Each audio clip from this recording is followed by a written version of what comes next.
சிறகடிக்க ஆசை சீரியல்ல இன்னைய எபிசோடும் ரொம்பவுமே ஃபன்னாகவும் காமெடியாகவும் தாங்க போயிருக்கு.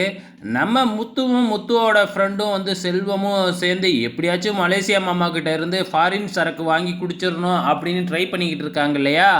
ஸோ மலேசியா மாமா கிட்ட கேட்ட உடனே அவர் ஒரு பொய்யை சொல்ல ஆரம்பிச்சிட்டாரு. ஆமாம், 5 பாட்டில் எடுத்துக்கிட்டு வந்தேன், ஒரு ஆளுக்கு 2 பாட்டில் தான் அலௌடாமே, அதனால் 3 பாட்டில் நான் எக்ஸ்ட்ரா எடுத்துகிட்டு வந்தேன், அதனால் கஸ்டமைஸில் பிடுங்கி வச்சுக்கிட்டாங்க அப்படின்னு வளர்றாரு. என்னது கஸ்டமைஸா? அதான் கஷ்டம் கஷ்டம் அப்படின்னு சொல்லுவாங்கள்ல, அதுதான் அப்படி இப்படின்னு ஏதோ ஒன்று சொல்கிறாங்க. எதுக்கு ஃபாரின் சரக்கு? லோக்கலில் இங்கே சரக்கு கிடைக்காதா? என்ன தான் ஃபாரின் சரக்காக இருந்தாலும் லோக்கல் சரக்கு குடிக்கிற மாதிரி வருமா அப்படின்னு நம்ம மலேசியா மாமா சொன்ன உடனே அங்கே லோக்கல்லே சாராயம் குடிக்க ஆரம்பிக்கிறாங்க. இப்போ நம்ம மனோஜ் தான் குடிக்க மாட்டார் இல்லையா. ஸோ அவர் வேணாம் வேணாம் அப்படின்னு சொல்லி எவ்வளவோ தடுத்து பார்க்குறாங்க.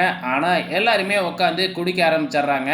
நம்ம மலேசியா மாமா பார்த்திங்கன்னா அவர் மாட்டுக்கும் தண்ணி கலக்காமல் ராவாக அடிச்சுக்கிட்டு இருக்கிறாரு. அது மட்டும் இல்லாமல் பல ரவுண்டுகள் அடிக்கிறாரு. அப்படியே பல ரவுண்டுகள் அடிச்சுட்டு அப்படியே ஸ்டெடியாக தான் இருந்துக்கிட்டு இருக்கிறாரு. நம்ம மனோஜையும் இழுத்து வச்சு சரக்கு பாட்டில் வாயில் ஊற்றி விட்டுறாரு. ஸோ மனோஜும் இப்போ மட்டையாயிடுறாப்புல.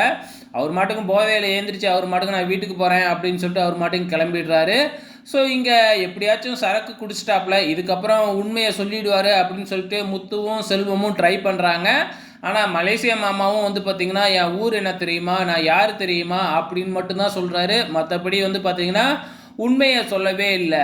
ஸோ அவரும் மொட்டையாயிடுறாரு. கடைசியாக மலேசியா மாமாவை தூக்கிக்கிட்டு அப்படியே கைத்தாங்களாக நடக்க வச்சு அழைச்சிக்கிட்டே வராங்க.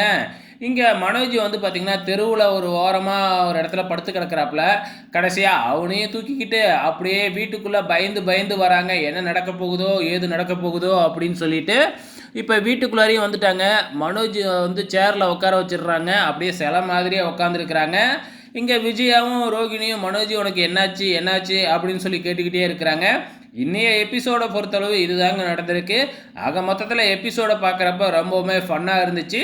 உங்களுக்கு எப்படி இருந்துச்சு அப்படின்னு மறக்காமல் இந்த வீடியோ கீழே கமெண்ட் பண்ணுங்கள்.